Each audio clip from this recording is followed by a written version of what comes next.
নমস্কার, দেখছেন talk to Bangla. আমি অভিষেক রয়েছে আপনাদের সাথে। এই মুহূর্তে যে খবর নিয়ে উপস্থিত হয়েছি, বিহারে ভোটটা কিভাবে মোবিলাইজ করা হচ্ছে সেটা আপনাদের সামনে তো বারংবার আমরা তুলে ধরছি, কিন্তু এবার যে প্রশ্নটা তুলেছেন কপিল সিব্বল, তিনি প্রাক্তন কেন্দ্রীয় মন্ত্রী, তিনি কেন্দ্রীয় পলিটিক্সটা খুব ভালো জানেন এবং তার সঙ্গে তিনি বর্তমানে রাজ্যসভার সাংসদও, এবং তার সঙ্গে দুধে উকিল তিনি, এবং সেই জায়গা থেকে তিনি একদম সরাসরি প্রেস কনফারেন্স করে একটা প্রশ্ন তুলেছেন যে কিভাবে ভারতীয় রেলকে ভারতীয় জনতা পার্টি নিজেদের সম্পত্তি ভেবে ব্যবহার করলো, এবং বিহারে ভোট মোবিলাইজ করার ক্ষেত্রে ভারতীয় রেলকে যে ব্যবহার করলো ভারতীয় জনতা পার্টি, সেটা তো প্রমাণ রীতিমতন উঠে আসছে। তাহলে সেই সম্বন্ধে একদম অশ্বিনী বৈষ্ণব, যিনি রেল মন্ত্রী, তাকে প্রশ্ন ছুড়েছেন এবং চিঠি লিখেছেন, অফিসিয়াল প্রশ্ন করেছেন কপিল সিব্বল। এবং তার সঙ্গে গুরুত্বপূর্ণ যেটা ফ্যাক্টর, এই যে ভারতীয় রেলকে ব্যবহার করা, সেটা কি কোথাও গিয়ে নির্বাচনী বিধি ভঙ্গ নয়? এই প্রশ্ন তিনি তুলেছেন। গুরুত্বপূর্ণ প্রেক্ষাপট,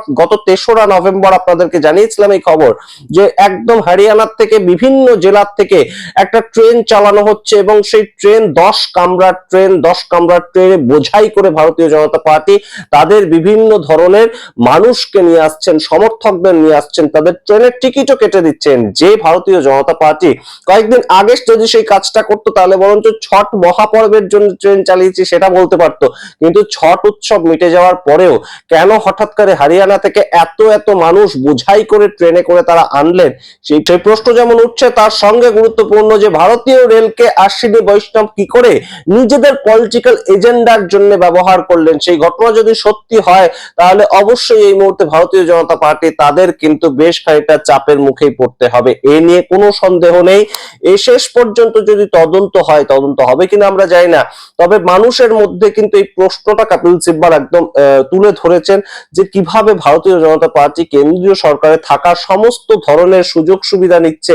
তারা কখনো একদম সরাসরি মানুষের অ্যাকাউন্টে টাকা পৌঁছে দিচ্ছে, কখনো ট্রেন ব্যবহার করে মানুষকে নিয়ে আসছে, সেখানে ভোট দেওয়ানোর জন্য তাদের টিকিট কেটে দিচ্ছে, তাদের জলখাবার খেতে দিচ্ছে, এবং অবশ্যই একদম যে মানুষরা উঠছেন তাদের সবার গলায় উত্তরীয় পড়া, তেমন ভিডিও দেখা গিয়েছে।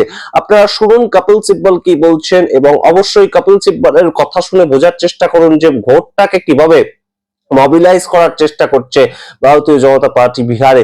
তার কারণ এই ভোট মরণবাচন লড়াই, কিন্তু মরণবাচন লড়াই হলেই তাদের যত মেশিনারি রয়েছে, সরকার পক্ষের যত মেশিনারি রয়েছে, সেগুলো কি এইভাবে একদম মানুষের সম্পত্তি, আমার আপনার ট্যাক্সের টাকা দিয়ে যে ট্রেন চলে, সেটাকে ব্যবহার করা যায় এইভাবে কোন একটা পলিটিক্যাল পার্টির মানুষকে, সমর্থকদের, ভোটারদেরকে নিয়ে আসার জন্য? এই প্রশ্ন উঠছে। আপনারা শুনুন কপিল সিব্বলের বক্তব্য। वो भी करनाल से चली और वो वाया पटना भागलपुर गई, उसमें भी 1500 लोग थे, ये भी हमें जानकारी मिली है। एक तीसरी ट्रेन चली 3 बजे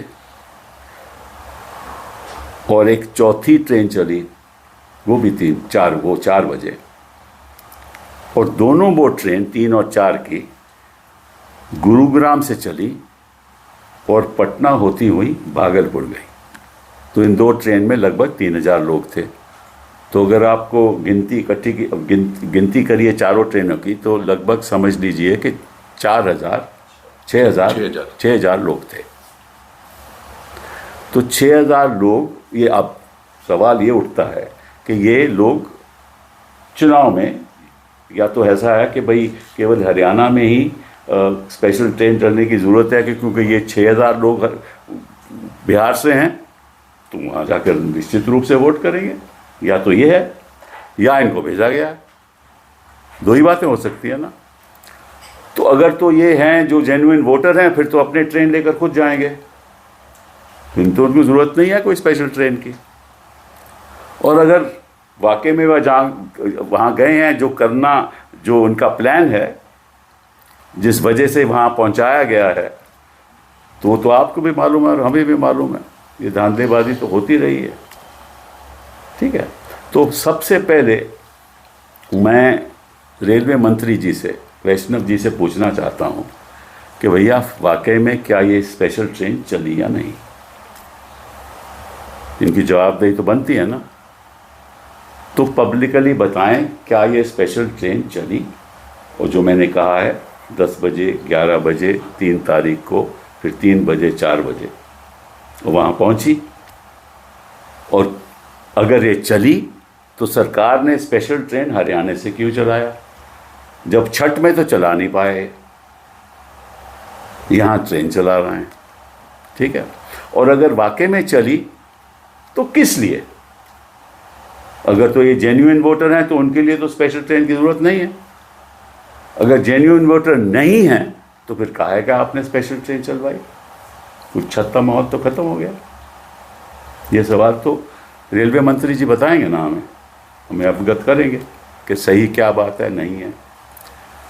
दूसरी बात कि अगर 6000 लोग वहाँ पहुँच गए, वो कई जगह पे उतरे होंगे, तो ये भी जानकारी रेलवे मंत्री को होगी कि कितने लोग पटना में उतरे, कितने लोग भागलपुर गए, उनको जानकारी होगी ना।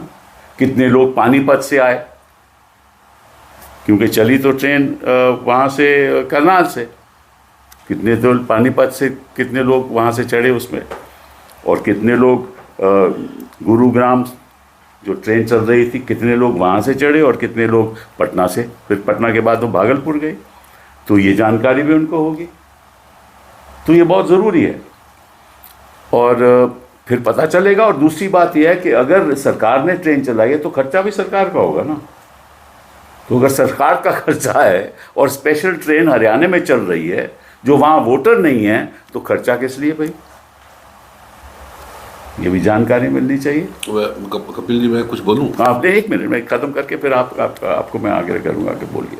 दूसरी बात, तो अगर खर्चा सरकार नहीं कर रही तो कोई ट्रेन बुक भी हो रही है, तो क्या ये बुकिंग किसने की? कोई पॉलिटिकल पार्टी ने की, इनके सहयोगियों ने की, जेडीयू ने की, या भाजपा ने? मुझे नहीं मालूम, पर ये भी बताएंगे। और कुछ और बातें एडी सिंह जी आपको बताएंगे दोबारा, फिर मैं इसको आगे चालू करेंगे। जो सूचना मुझे मिली है, उस सूचना के तहत रेलवे अधिकारियों को बोला गया सीनियर लेवल पर कि कुछ ट्रेनों की व्यवस्था होनी है जो बिहार जाएगी, और आप लोग मनोहर लाल जी जो पीसीसी ये प्रदेश बीजेपी प्रेसिडेंट हैं हरियाणा के, और ये अर्चना गुप्ता जी हैं शायद वहाँ के जनरल सेक्रेटरी।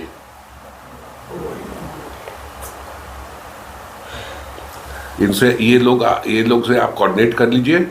और जहाँ तक फर्दर ये मैं बोलना चाहता है कि इस ट्रेन के भाड़े का पेमेंट बीजेपी से हुआ है, which can be checked, and as Kapil sahab ने बोला है, आग्रह किया है रेल मंत्री जी को कि whether these trains have gone or not, let the railway minister also say whether the BJP has paid the money or who has paid the money. I think हाँ, मतलब कि ये जानकारी तो जनता को मिलनी चाहिए ना, क्योंकि इलेक्शन कमीशन तो मांगेगा नहीं, क्योंकि वो दयालु लोग हैं ना, वो मतलब कि उनका जो मानसिक जो रवैया है वो अलग किस्म का है। मनोहर लाल बोला, मनोहर लाल प्रेसिडेंट नहीं, मोहन लाल, एक मिनट, हाँ ठीक ना। अच्छा, दूसरी बात, ये तो बात हो गई। दूसरी बात ये है कि ये अब लोग 6000 वहाँ घूम रहे हैं ना, पहले फेज तो हो गया, तो फिर दूसरा फेज में भी मतलब कि अपनी कलाकारी दिखाएंगे। कलाकार है ना, भाजपा भी कलाकार, वोटर भी कलाकार, इस किस्म के वोटर भी कलाकार, ये कलाकारी दिखाएंगे दूसरे फेज में।